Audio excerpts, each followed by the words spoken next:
nesse tema, mas também no tema dos direitos humanos.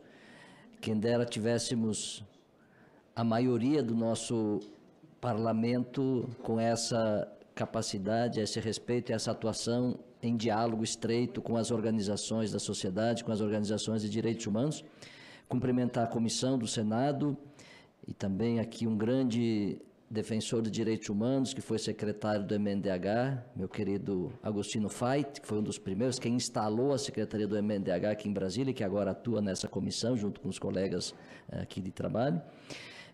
Estou aqui representando o Movimento Nacional de Direitos Humanos, que vocês viram, já foi referido muitas vezes, porque nós tivemos a responsabilidade histórica, eu diria assim, de acolher essa necessidade do povo brasileiro e traduzi-lo em uma proposta de ação concreta, né? Não é o movimento como tal, mas as organizações que compõem o movimento e das que estão hoje coordenando, executando a implementação do Provita, a maior parte delas são organizações filiadas, muitas já fizeram esse serviço, então é fundamental a gente reconhecer que, como Movimento Nacional de Direitos Humanos, nós acolhemos essa necessidade da sociedade brasileira e cumprimos um papel que também fizemos em outras políticas, mas que viemos fazendo desde 1982, quando em janeiro, no final de janeiro, um grupo de organizações, ainda na ditadura militar, se reuniram em Petrópolis e inventaram isso que depois foi chamado de MNDH, Movimento Nacional de Direitos Humanos, e que nós temos até hoje a tarefa de levar adiante como legado e como responsabilidade histórica. Não posso deixar de dizer que preciso fazer uma homenagem a muitas que precisariam e deveriam, e com certeza já também foram feitas, mas vou homenagear de modo muito especial Oscar Gatica. Oscar Gatica já nos deixou, é um argentino que fugiu da ditadura militar argentina com sua esposa, Ana Caracoche, e que fugiu sem os filhos, porque os filhos haviam sido sequestrados pelo regime militar. E, felizmente, é uma das poucas famílias argentinas que recuperou todos os seus filhos. Escutar, nesses dias atrás, de um sujeito do alto governo argentino dizendo que os pobres argentinos deveriam vender seus filhos para sobreviver, é assim. Acho que Gatica, se estivesse aqui, teria literalmente gritado com toda a força, e certamente ele gritou de onde ele está, porque a gente sentiu essa dor do que significa, para um país que teve essa herança histórica, alguém ainda a essa altura dizer, não tem outro nome, uma barbaridade desse tipo. Desculpa, porque barbaridade é bem coisa de gaúcho, né? Então vocês já viram de onde eu venho. Então, minha homenagem, a homenagem do MNDH a Oscar Gatica, que foi uma das pessoas que atuou intensamente, junto com muitas outras, que já foram citadas e outras que não foram, nesse trabalho de construção do Provita. Eu queria dizer que talvez aqui esteja, e quando eu falo de Provita para as pessoas, eu costumo dizer, isso é uma prova de que o jargão espalhado, hoje em dia se chamaria de fake news, mas há muito tempo se faz isso nesse país, como se defensores de direitos humanos e movimentos de direitos humanos não protegem as vítimas. Estamos aqui diante de uma prova objetiva de que movimento de direitos humanos, defensores de direitos humanos, sim protegem as vítimas. É muito, muito importante dizer isso, porque somos acusados há décadas de abandonarmos as vítimas e protegermos os bandidos. Os bandidos, ou aqueles que eventualmente tiverem sido pegos pelas malhas da lei por terem cometido ações delituosas, devem ser punidos sim, mas a punição deve ser proporcional e obviamente feita como forma e estratégia, inclusive, de ressocialização. Então, primeira observação que eu diria nessa celebração: celebramos a prática do cuidado e da proteção às vítimas, às testemunhas, enfim, às pessoas que precisam de proteção. E por que pessoas precisam de proteção? Porque nós vivemos numa sociedade profundamente desigual e que abandona a imensa maioria das pessoas. É por isso que nós precisamos de proteção. A segunda ideia que eu queria defender e apresentar aqui, ou lembrar aqui, é que essa, como já foi dito, mas reforçar talvez, essa é uma política que quer fazer o enfrentamento das violências.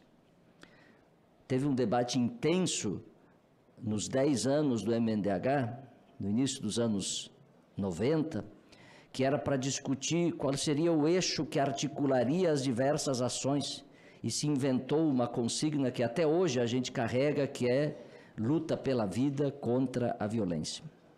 A política de proteção, o Provita, é uma política de enfrentamento da violência, ou das violências, como prática, como política de direitos humanos. E a gente tem repetido isso ao longo de toda a história e vamos seguir dizendo, não se faz, e que bom que o ministro Silvio disse hoje aqui também, não se faz nenhuma política de enfrentamento à violência sem direitos humanos, senão vira o contrário, vira uma forma de incentivar, corroborar, fortalecer ainda mais violência, mesmo que, por vezes, essa violência esteja institucionalizada. Então, segunda ideia que eu queria defender. E a terceira ideia é que nós estamos diante de uma experiência que é fruto de uma construção coletiva, mas, sobretudo, já foi dito e é necessário que a gente recoloque aqui, que recupera uma das práticas ancestrais mais importantes que a humanidade produziu, que as organizações sociais e as organizações de direitos humanos carregaram e carregam ao longo da sua história. Aquilo que nós chamamos de prática da proteção popular. Quem primeiro fez e quem sempre fez proteção são as organizações. Então, o Estado reconhecer que precisa implementar uma política de proteção e que essa política de proteção tem que ser feita com aqueles e aquelas que a vida inteira fizeram a proteção, seja as organizações da sociedade civil, é de um ganho incrivelmente fundamental, porque ele mostra que também essa é uma construção artesanal, e artesanal não no sentido de ser improvisada, mas no sentido de que ela é feita com cuidado e o esmero para que cada sujeito, cada sujeita seja protegido nas necessidades que são aquelas necessidades para que a proteção aconteça. Não é por acaso que já foi dito e reafirmado que nenhuma vida foi perdida. Nenhuma foi perdida porque a prática da proteção é uma prática feita olho no olho, com o cuidado artesanal de cada vida, não no varejo, nem no atacado, nem no genérico. É por isso que essa é uma política exitosa desse ponto de vista. E nesse sentido, é fundamental reforçar essa ideia de que essa proteção, como proteção artesanal, feita nessa dinâmica, nessa interlocução, nessa responsabilidade compartilhada, é uma construção que vai, inclusive, mudando as nomenclaturas. Eu fiquei feliz quando escutei o Felipe falando de sujeito em proteção. Nós inventamos esse negócio porque se chamava de beneficiário, se chamava de usuário. E, de repente, o pessoal ficou com mal-estar, porque esse sujeito não é um usuário, não é um beneficiário. E aí se fez todo um debate que ficou incluído dentro de uma dinâmica que a gente chamou de pedagogia da proteção, de chamar esse sujeito de sujeito em proteção. Então, eu fico feliz, Felipe, que o gestor da política tenha, inclusive, incorporado a nomenclatura, no sentido de que essa nomenclatura foi produzida nesse diálogo e nessa construção, para a gente exatamente expressar com isso, não porque é um nome, porque é o melhor, não, porque ele é uma construção, para mim ele é a expressão dessa construção feita a muitas mãos e de modo artesanal. Então, essas três ideias que eu queria reforçar aqui, sobretudo para, e com isso eu termino, agradecer de modo intenso e profundo a todos aqueles e aquelas que corajosamente assumiram essa tarefa lá no final dos anos 90, mas que foram ao longo dos anos fazendo ela se tornar realidade e fazendo com que ela chegue até nós.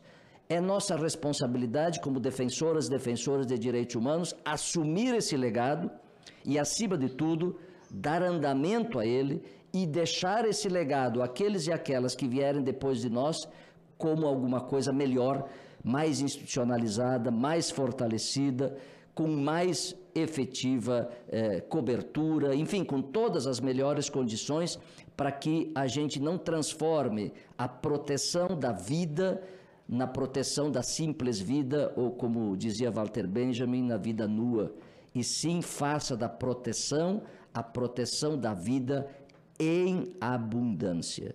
Abundância é o que nós precisamos na proteção a todas as pessoas, e não cobertor curto, não diminuição, não restrição. Esse é o desafio fundamental na minha avaliação, e espero e desejo que o Movimento Nacional de Direitos Humanos possa seguir colaborando intensamente nesse processo, como fez ao longo de todos esses anos. Muito obrigado.